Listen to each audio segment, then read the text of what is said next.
The holy fear of God. And, you know, folks, it's not just the Catholics who are abusing children. And our program today is about that, about an author whom you know because she's been a guest on my program before. She had written a book previously and appeared on the show. So now she's written a new book, and she's here for you. The first program, she had just returned from Rome, and she had met the Pope because she wrote a letter to the Pope. By the way, if you ever want to meet the Pope, you could ask Dr. Jennifer Wortham to write the letter for you. She's very good at it. Jennifer and I have a different way of looking at spirituality. We have a different way of looking at, I guess you would call, organized religion. It doesn't mean we disagree. It means we have a different way of looking at it. So a lot of what we're going to be talking about today is forgiveness. Well, the Greek, you know, our language comes from the Greek. So the Greek word for forgiveness is to let go. Basically, get over it, you know, in the true Italian sense. Move on, let it go, next. Apparently not everybody can do that. I can. But I think part of being an adult, part of being an understanding human being, part of being somebody who has the gift, and it is a gift, of having the privilege of going on and speaking to hundreds or thousands or millions of people every day, has a responsibility. I take mine very seriously. So when we talk about Catholic priests, child abuse, forgiveness, get over it, let it go, it's not that simple. It's also not just the Catholics, folks. Dr. Wortham has some considerable research on this. So in addition to the new book, which is called A Letter to the Pope, Keeper of the Nest. And the nest is based upon the fact that it's a gift she gave the Pope. I'm not going to tell you about the book. I want you to read the book. I'm going to tell you where to get the book. Dr. Wortham. Good morning.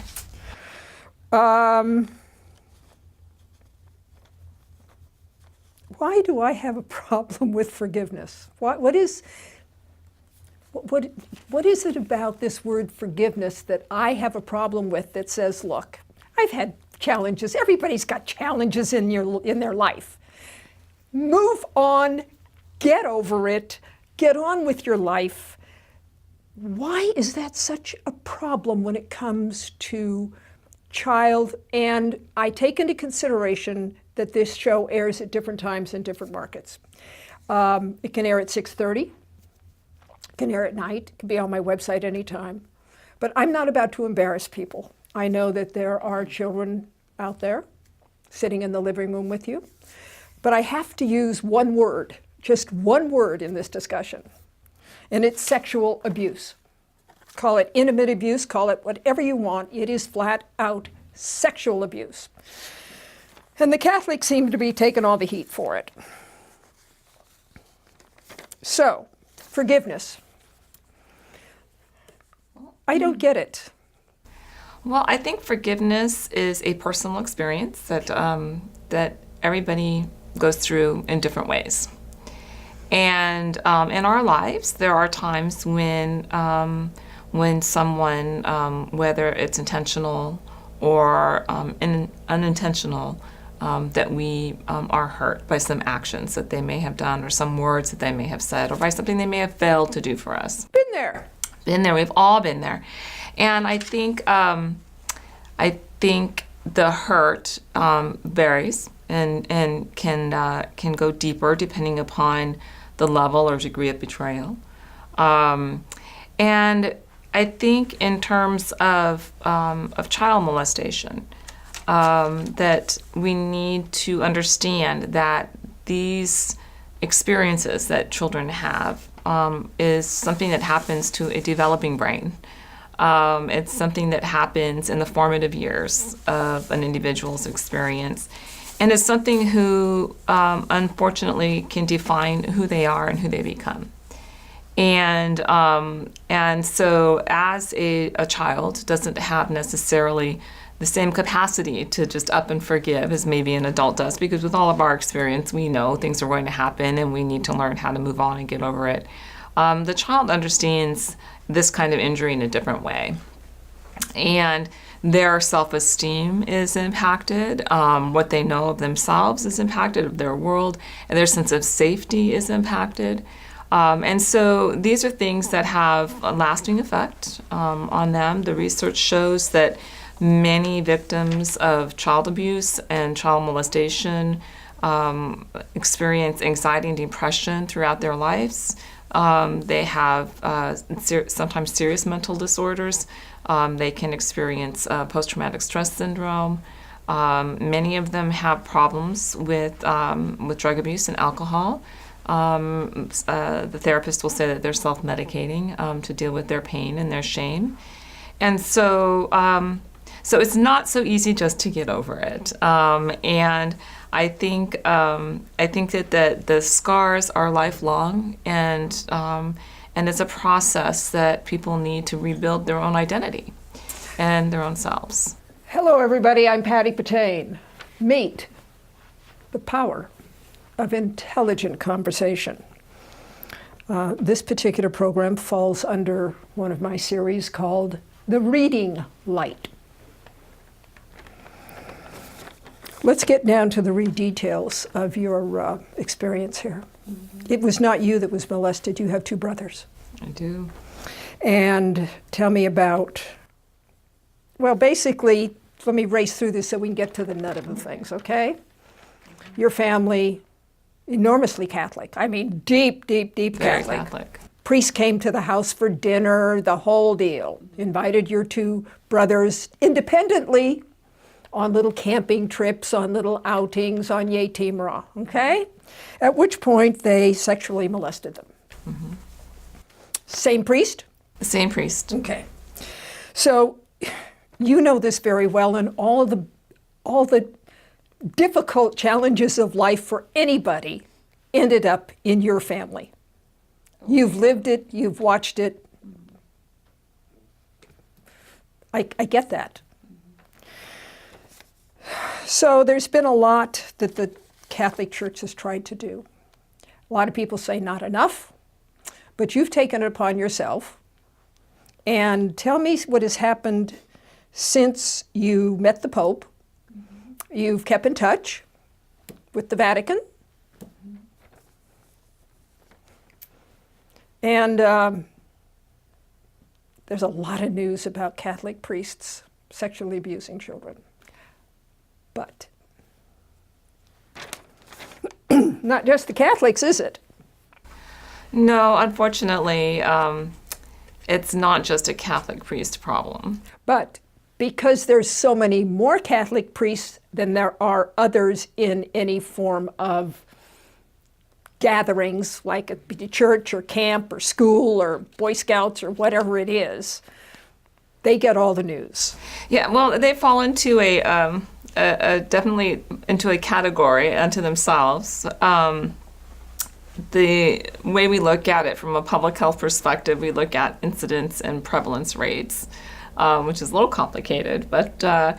Incidence and prevalence, that means, hey, it happened and it happened this many times. The reason why Dr. Wortham speaks in this language is because she has her doctorate in public health. And I might add, we have had many conversations about this. And Jennifer is probably one of the most intelligent, most balanced people I have ever met in this profession. So we've discussed things like this at dinner. We are friends. And you rattled off some numbers to me. Remember, you said that this one is this one and this. Go into that for me. So we look at the incidence rates as in a way the percentage of a population that may be impacted by something. Then we look at prevalence rates as the totality of people that are impacted. And so, the Catholic faith is the second largest religion on the planet. Okay. And I would say single religion. Christians are the largest in general, but then we have the Muslim faith and then Catholics. And so there are a lot of Catholics and there are a lot of Catholic priests. So if you look at the percentage of the population that is molesting children in the Catholic Church, the research reflects that it's about the same as you might find in a general population. In other churches, whether it's a Baptist or Episcopalian, any of them. But why don't they get all the media about it? Because you might have a much smaller percentage of people that are actually committing these crimes, but it's still because they're smaller congregations, and so there's still these activities unfortunately going on. And I think what's important, what I have learned, is that if you focus just on one group, you may start to look at that group and say, what's wrong with that group? What's wrong with these priests? What's wrong with the faith? And people are saying, well, let's just let the priests get married. Well, unfortunately, a third of all children are abused in the home by a parent or step-parent, many of them married.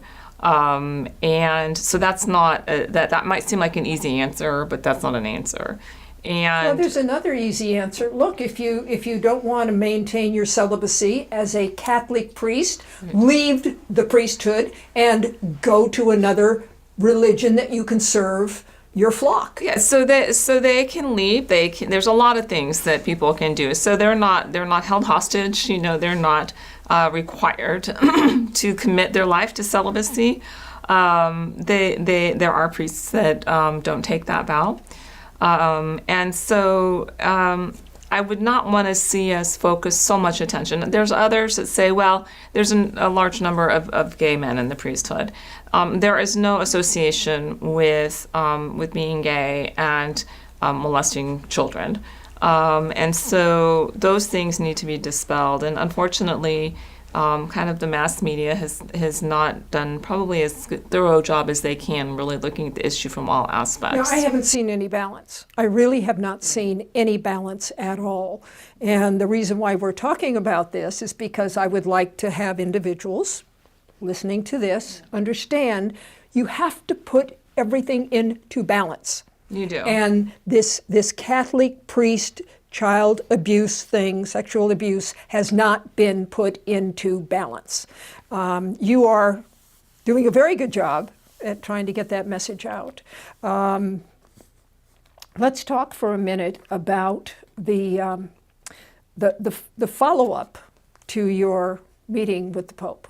Well, I thought I came back from meeting with the Pope, and I thought I was going to be, relieved, and I had been in such a state of, I would say, grace of in my life, following my kind of return to the church. And I came back from meeting the Pope, and it was an amazing experience, but I felt like a little disturbance in my universe. And the disturbance was, I felt a burden to carry forward and do something greater with the opportunity to meet with the Pope and potentially have an impact. And at the time, I didn't understand all the statistics about child abuse. I just knew that my brothers were molested by a priest, and it was tragic, and that it was a problem in the Catholic Church. I have done a lot of research and had opportunity to engage with academics and professionals in this field who have deep experience and knowledge. And I have learned a great deal in the past 2 years about the problem. And the church did make a lot of mistakes. Many people in the church made mistakes in terms of the way that they covered up the problem. The recent meetings. You call them a meeting. They all the cardinals, the guys in the red hats and all that stuff, they get together and they discuss this and they say, look, we got to make some changes. What I have gathered from our conversations, what I have gathered from your books, and what I have gathered from watching the news, which I am basically, because I do it all the time, Pope Francis, he seems like a really good guy. I mean, there just seems like he is totally dedicated to the truth in this matter and fixing it flat out, because he has seen to it that a couple of really high-level cardinals, when they get up there, they're kind of like cardinals is a big deal in the Catholic Church. He's kicking them out. He's firing them basically, and they're being what is called defrocked. That means the collar goes, you know, you're toast. Do they go to jail? Well, in some cases, the abuse is too old to prosecute. But there are instances where some of the cardinals are being held accountable by the law. So in Australia, there was recently a trial for two, and they were very senior-ranking officials. And so the Pope is getting there. He seems to be really trying. He is, and the Pope is not a magician. As much as we would like to think that he anything and everything that he says goes, there's a process to everything that happens within the Catholic Church, and just like any organization, you need to move through the process to transform it. It's a large, powerful, rich, religious entity. It's a religious corporation in so many ways. It's got its own government, it's got its own city, it's got its own everything. But I think he's trying. I'm encouraged. Even though I am not a Catholic, being half Irish and half Italian, you'd think I would be. I was born a Catholic. I was baptized that thing, you know, I had to go to catechism. I didn't do well. The difference between my version of belief and Jennifer's version of belief, as is the world's different versions of belief and their God or their gods or whatever, it's a matter of language. And for far too long, we've been killing everybody in the history of the world over, that's my God is better than yours. I do not believe in that. Nor does, of course, Jennifer. But I think that if we can get the point across that here's why people cannot get over it, which your book explains in very good detail, and it's a good read, I might add. I consider myself a writer. I am not a writer of this caliber. Dr. Wortham has turned out to be a superb writer. And you have written this book in the form of what I think is called third party. Third person. Because I did read the book. I always read the book. Third party, which means you write the book as an observer. Okay, and that's a choice of any author. And I found it very interesting. I found the factual data factual. Can it be fixed? So I believe that the Catholic Church has instituted a number of initiatives in the U.S. Following the Dallas Charter, which was something that was convened by the U.S. Catholic bishops, that instituted processes and programs that have seen a dramatic decline in the number of cases in the United States. It still happens. And I think the Church is making every effort that it can here in the U.S., where this was recognized as a problem, in the early 2000s, a significant problem. And so I'm encouraged that it can be addressed and that it can be effectively dealt with in many cases.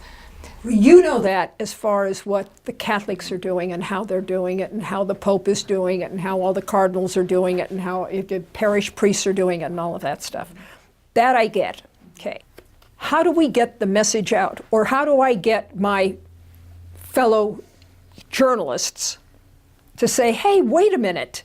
There's a lot more going on than just the Catholics. Let's check on everybody. Let's check on the whole world of sexual child abuse and take the focus off the Catholics, unless the Catholics have come up with a solution that can be used by everybody else. Has parent responsibility got anything to do with this? Well, I think parents need to be vigilant, and I'm going to say this with all the truth in my heart, in that sexual predators, whether they are preying on women in the workplace or a man in the workplace, whether they are preying on children, whether it's a gymnastics coach, which we have seen, a doctor, a team doctor, which we have seen in the last year, who abused many children, other churches, other faiths, which have been in the news in recent weeks, not nearly as publicly as the Catholic Church problem has been. But I think parents need to be vigilant. I am never going to blame a parent. The predators will do everything that they can to build trust in a relationship. Over time, they do what they call grooming. So they could be grooming a child in a family for several months before they engage in their act. And so these predators are part of our society, and they're not going away. This is a problem that is old as human time. Yep. And we need to be vigilant. I think that the Catholic Church instituted a number of policies and programs that other organizations can learn from. The Catholic Church is far from perfect, so they still have work to do. My current quest is for the healing of victims that experienced the abuse before the reforms were instituted. Like your brothers. Like my brothers. And so many of these victims are still struggling. Their families are still struggling.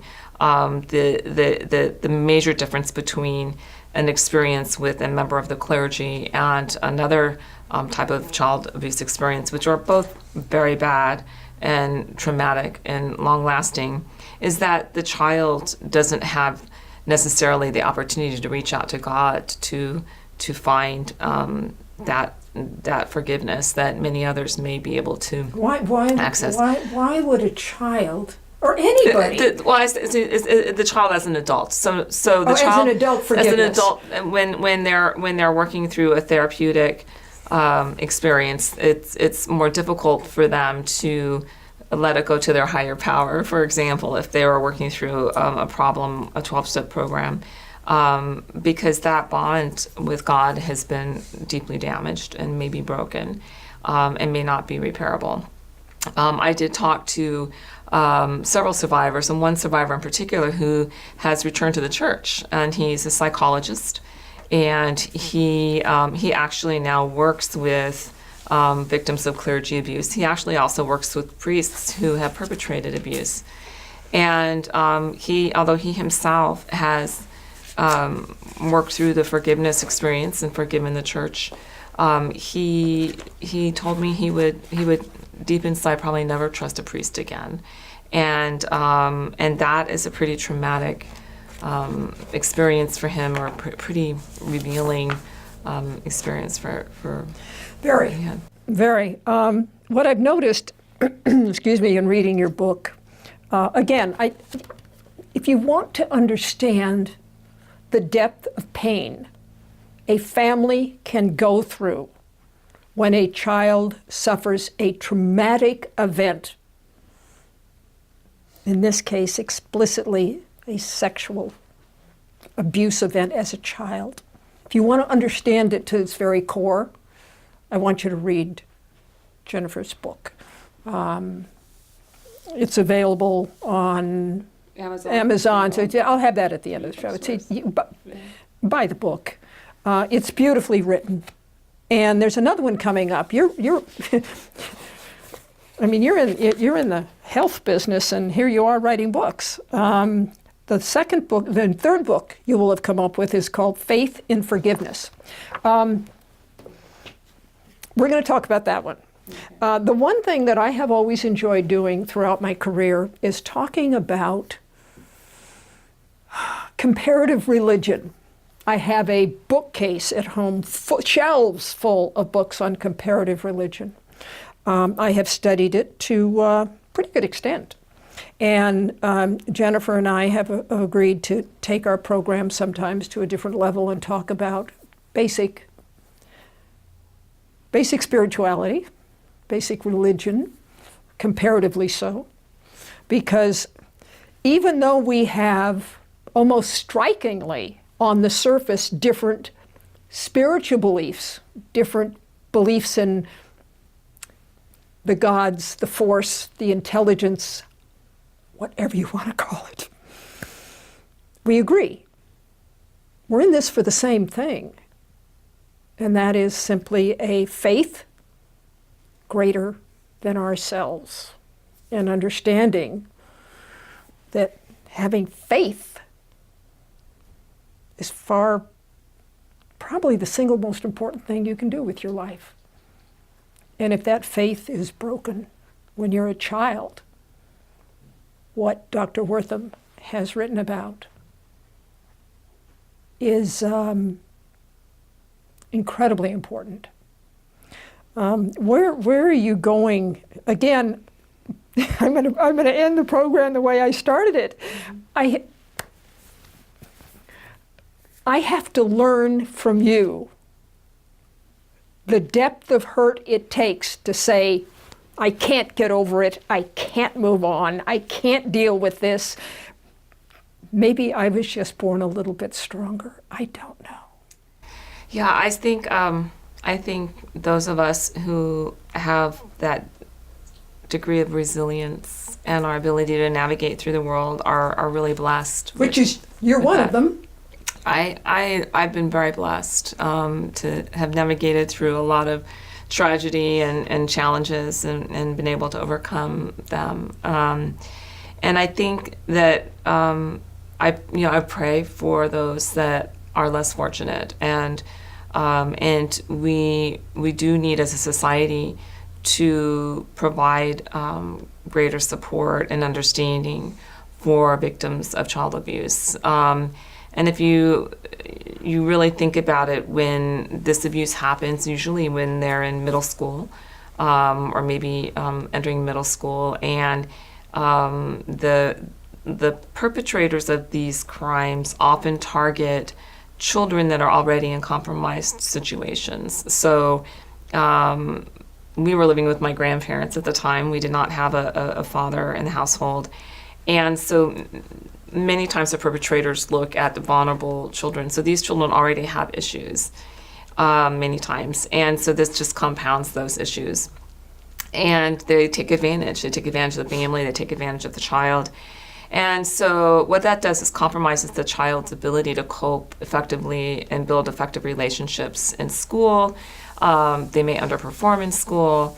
And if you underperform in school and you don't have the skills that you need to be able to go out and get a job, or to apply to college, or to even get through college, and you're dealing with all of these issues of shame and pain and anger and sometimes rebellion, that pretty much sets the tone for the rest of your life. And there are a high number of victims of sexual abuse that ultimately commit suicide.